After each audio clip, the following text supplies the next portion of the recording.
Anybody here for the first time tonight? Nope. Everybody know what they're doing? That's good. I don't have to do too much. I just sit here. Perfect. Okay, with that we might get started then.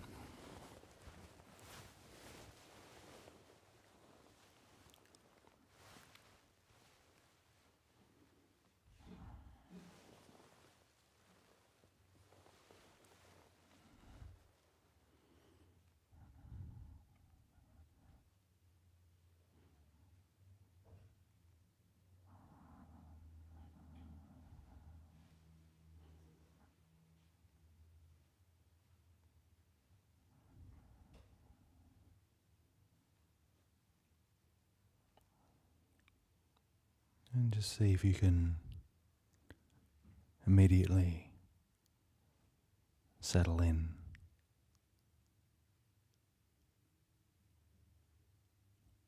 with this kind of broad, open awareness.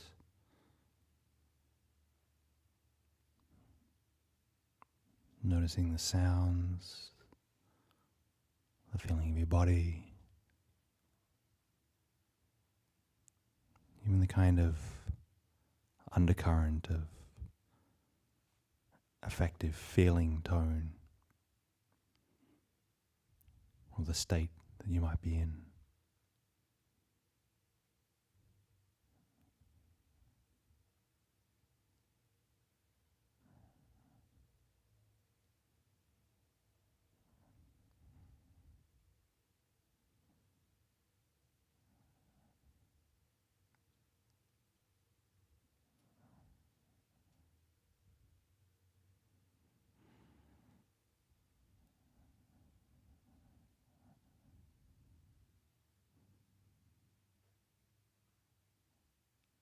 We spend a lot of the day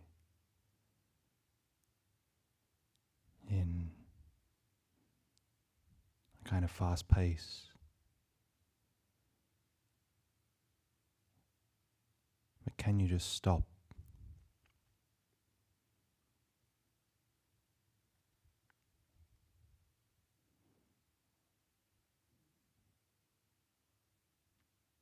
We have this incessant need to keep moving.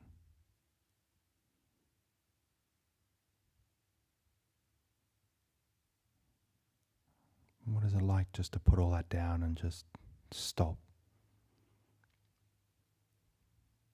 And just be here.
usually have a kind of assumption when we're meditating that we want to change something. We want something to be better, calmer, more peaceful.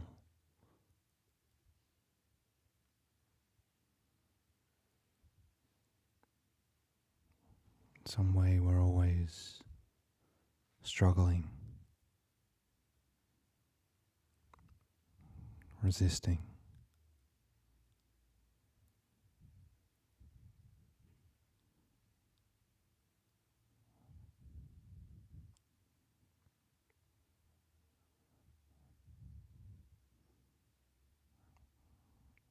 But if we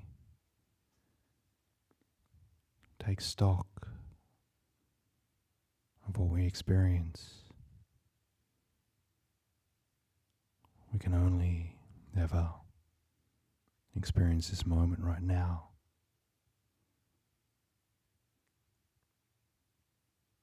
It can't be any other way.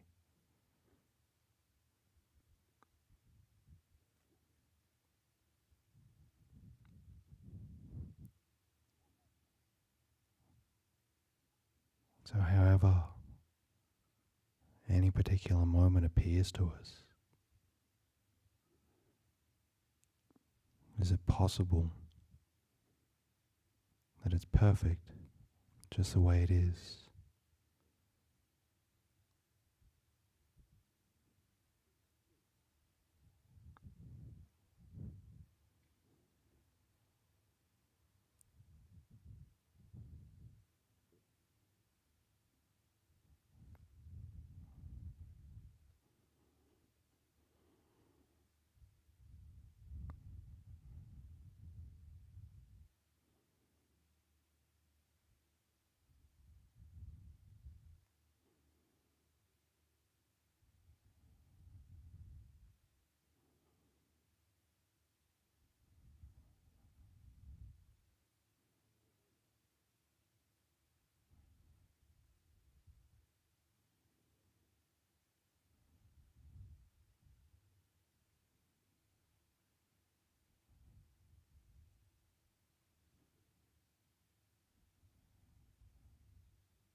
Usually, when we meditate, we tend to feel like we're trying to control something, control our attention, control our posture, control our erroneous thoughts.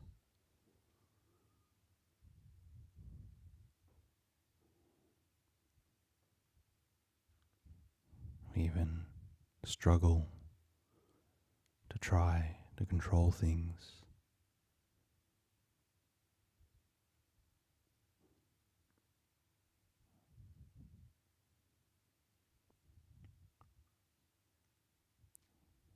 But when you can, take a moment to look at these things that you're trying to control.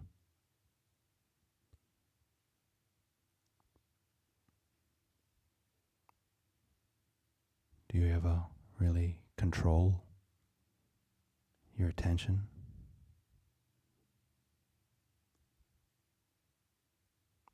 Or is attention just there or not there?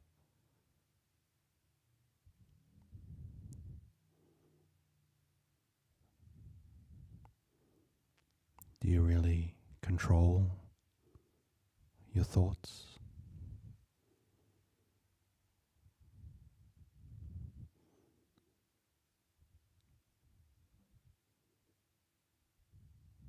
Or do they just appear?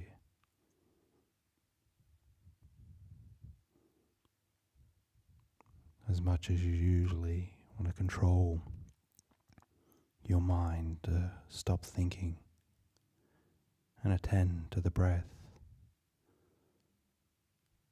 thoughts just seem to pop up.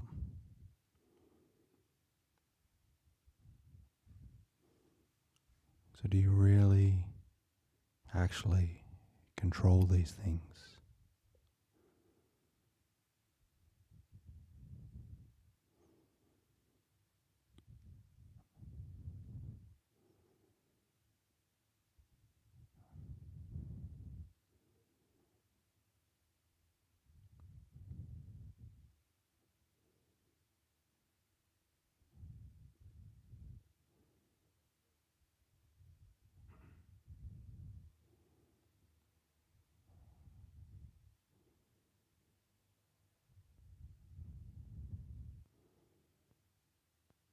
This subject that feels like it's in control of your whole mental life.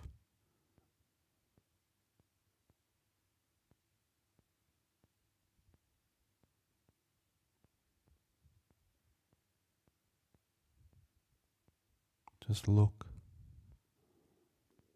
if even that is something you control or is just another appearance for you.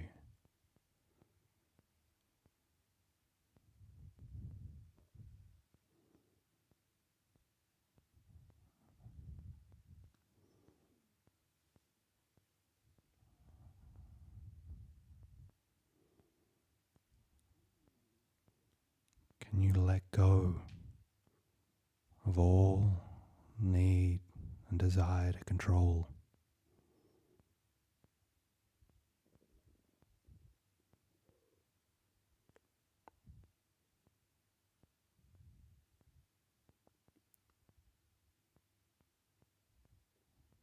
This need to control things that are beyond control.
Nice sit. Nice and quiet tonight. It's good. Anybody had anything coming up in their practice they want to discuss? Any questions? Yeah. Sorry? How come I asked a question during meditation? What question did I ask? Ah, okay. I pay very little attention to what I'm saying. So this just shows that I cannot control my own memory, that I cannot control my own thoughts, and I cannot control my own speech. No, I'm obviously being a little facetious here. So there's different kinds of meditation that we can do. There's meditation where we're actually actively trying to maybe just stay on one object and develop more calm. But then there's these other, you could say, more reflective and more contemplative kind of meditations that we can do. And one of the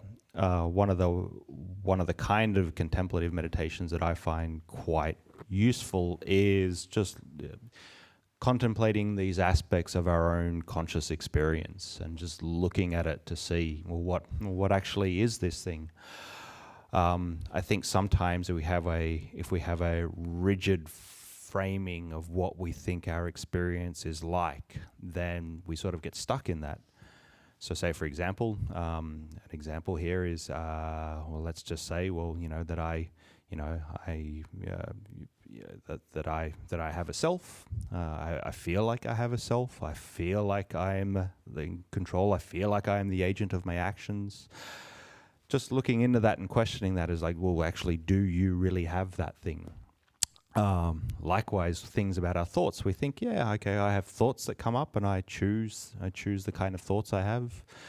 Again, it's just a way for us to look into that and see, well, is that really the case? I don't really want to give specific answers of what I think our mental lives are like.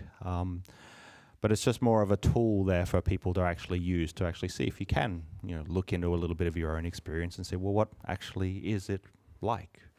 Instead of me sitting here telling you what it should be like. So I could sit here and tell you, oh, you're all peaceful, you're all calm, you're all, but that probably wouldn't really be true. So I think it's just nice sometimes just to question our own experience. Yeah.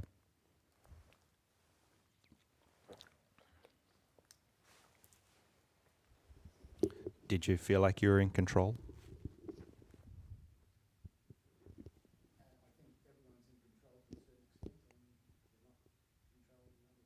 Yeah.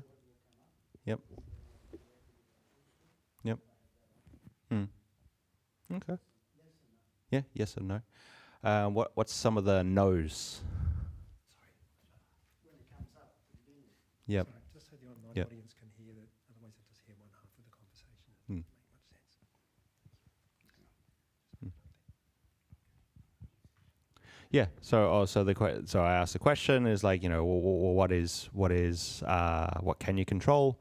Do you feel like you can control anything? And then the answer is like, well, there's some things we feel like we can control. There's other things we feel like we can't control. There is this feeling there that the thoughts come up, and sometimes I can direct those, sometimes I can't. So it seems like there's some things we can control and there's some things we can't. And so that's it's a valid take on these things. So anybody else have anything different? Yeah.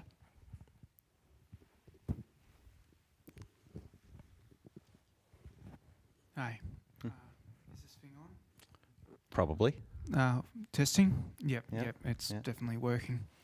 Yeah, just to follow up on that point about control. So during my meditation tonight, I came in with a rather unpleasant feeling. Something happened today that had obviously I entered meditation with, and it was during the course of, I think I was just focusing on just trying to focus on just one object tonight, just focus on my breath tonight, and kept thinking about this particular experience, Yep. kept still having this rather negative Yep. feeling, hoping, and I thought trying to control, again, I was hoping that the harder that I focused on breath meditation, Yep. hopefully this thing would go away. I was trying Yep. to control Yep. how fast that negative emotion Yep. went away. But as I gradually learnt, I think probably the thing that actually occurred to me tonight was that normally if I was to do maybe a 20-minute meditation, I don't think I would have...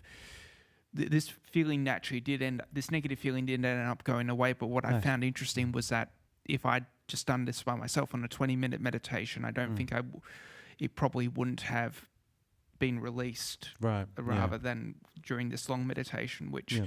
is another way of saying that, again, on that point of I couldn't control how long it would take for me to feel at peace. Yeah. And that's a big thing that I found with meditation is realizing you can't control how long it actually takes you to be peaceful. Yeah. Yeah. Yeah. Yeah, no, that's a nice observation, and like it's something. Becoming calm and becoming peaceful sometimes is, it's not really a thing you can force yourself into. It'd be awesome if we could, because then I'd just be angry at myself all the time, and I'd force myself into feeling peaceful and say, I've had enough of being grumpy, and I've had enough of being critical of everyone. I just want to force myself into peace, just like I force my erroneous views on the rest of the world, and I'm going to force my own mind to be in some kind of state of calm. It'd be awesome if that was how it worked, because then I'd be in a state of perpetual peace all the time. But unfortunately, it doesn't always work that way. So again, it's this aspect of a lot of the times we struggle against our own mind. We're really sort of trying to push against us. We don't like something about our existence, and we want to change it, and we want to struggle against it. And it's like, why is it like this way? Why can't I just drop this and stay on this one thing? And that struggle is you could say is contributing to more of our dissatisfaction, more of our discontent, more of our kind of essentially our suffering. So it is that thing where it's like, there is an element there where it's like the more you try to control something, so a lot of the times the worse it actually becomes. There's, yeah.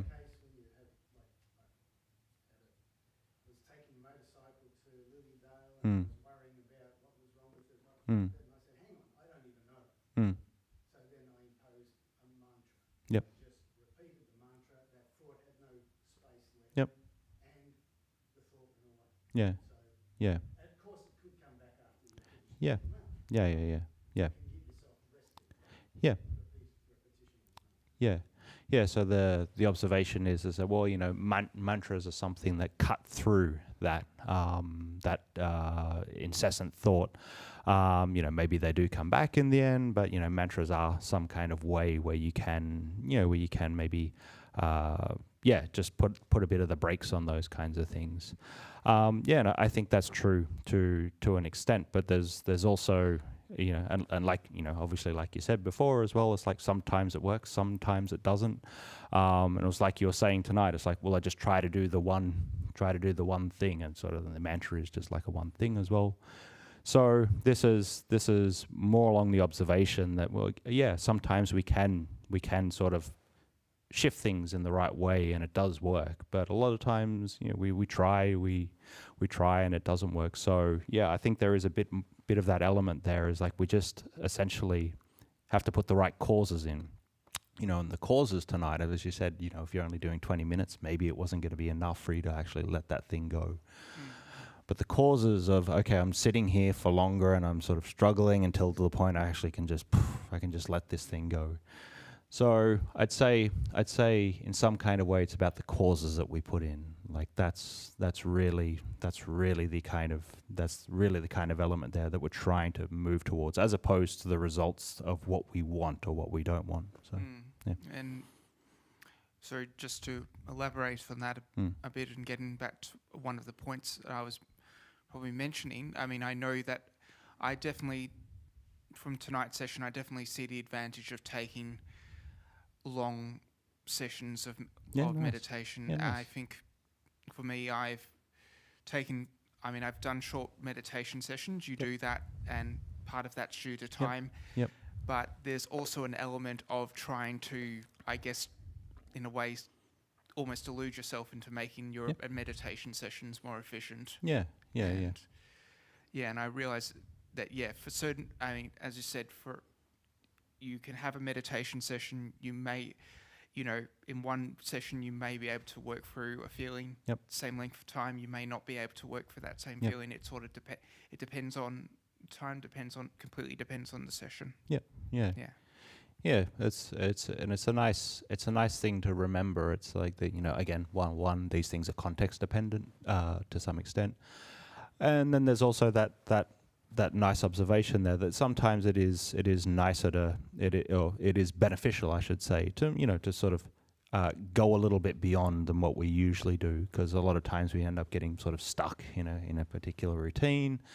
We get okay, well, I just do this thing and I've done the thing. It's I don't know. Like everybody else, I have a phone and I have like one of those exercise things on the phone. And if I've taken enough steps for the day, it's like, I don't need to move the rest of the day. Like I've done enough. I've done enough of this, so I don't need to. And I just trick myself into thinking that I've done enough, but the little thing says I've done enough. But so it can sometimes be the same with meditation. It's like, sometimes we think we've done enough, but no, are we really actually progressing, or are we just maintaining to some extent? And so sometimes it's nice to push a little bit further. So it's like, actually, this is how I progress. This is how I make forward steps in my meditation. So it's a good thing. And also on top of that, doing retreats and things like that. This is another, it's another step forward. So yeah.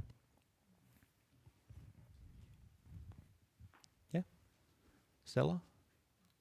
Just check if there are any online. Okay, yeah, yep. Oh yeah, forgot.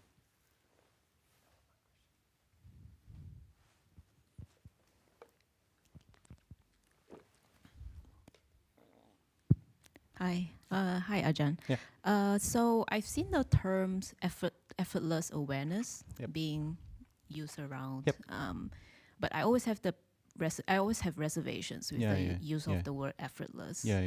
Because technically, I don't think it's, well, at least in my experience, it's not strictly effortless. Or maybe the teacher meant effortless awareness is a byproduct of the stealing of the mind. Or what do you think? So I'm quite familiar with this the effortless way and all these different kinds of teachers that maybe teach an effortless practice. I actually have a good friend that teaches a kind of meditation where it is you do nothing. You absolutely, the whole point of it is just to do nothing, to put forth no effort at all. And look, it works for some people. Other people it doesn't work for. That's a little bit beside the point. But the view on getting to an effortless state, I'd probably suggest that you do need to put forth some kind of effort to get to that effortless state. The analogy I usually use with this, it's like, the effortless state that you can get to, and you can get to these things in meditation where it is, you're not actually putting forth any kind of effort and things are just still, things are calm. But you do need some effort to get there. And so, the effortless state in meditation, it's like if you're on a bike, riding on a bike, you've got to the point where you can coast and you don't need to pedal anymore. But you need to have pedaled to a point to get to the point where you can just coast. So, and again, this is something that, like anything in meditation, it can be developed. This effortless way of meditation can be developed, but it takes some effort to get there, to do that. And it can get to the point where your meditation becomes proficient and you can just sort of sit, and it just becomes, there's an effortless element to it there. But again, it takes a bit of time. It takes a bit of time to get to that. The only reservation I have with the, this, you could say this, movement of effortless practices is that most of the time they don't give that caveat of that you actually need to do these kind of preliminary practices to get up to that point. And the other kind of concern I have with them at sometimes is like, well, sometimes if you just go, well, you can just jump in and do this, then it's like you might think that you're doing it, but you're not really. You're just sort of letting things drift. And again, like, look, that's okay if you're just wanting to relax, you're just wanting to sort of switch things off. There's nothing wrong with that. But then, if you're looking at this from a perspective where it's like, well, trying to develop these different aspects of the path or something like that, then yeah, you actually do need to put forth some preliminary effort. You need to put forth these kinds of things. So look, it's a modality of being that is possible. It's a means of meditation that is possible, and you can do it. But I think it just takes a little bit of practice to actually get there. You might have had instances like that in your meditation before, where just things sort of click. You've put in the right kind of courses and things click together. It's like, this is easy. There's no effort there. It's just you're just relaxed. You're still at that time. So we've maybe all had these instances, but again, it took us a while to get there. But look, if we keep practicing, you get more proficient. It does become easier to do that, but I think it does take a bit of time. So yeah, I've looked at a lot of the effortless teachers, and a lot of the time they spend their whole time giving a guided meditation talking. So it's okay. There's a lot of effort in non-effort that these people are promoting, so take that with as much sarcasm as you like. So. Thanks, Ajahn.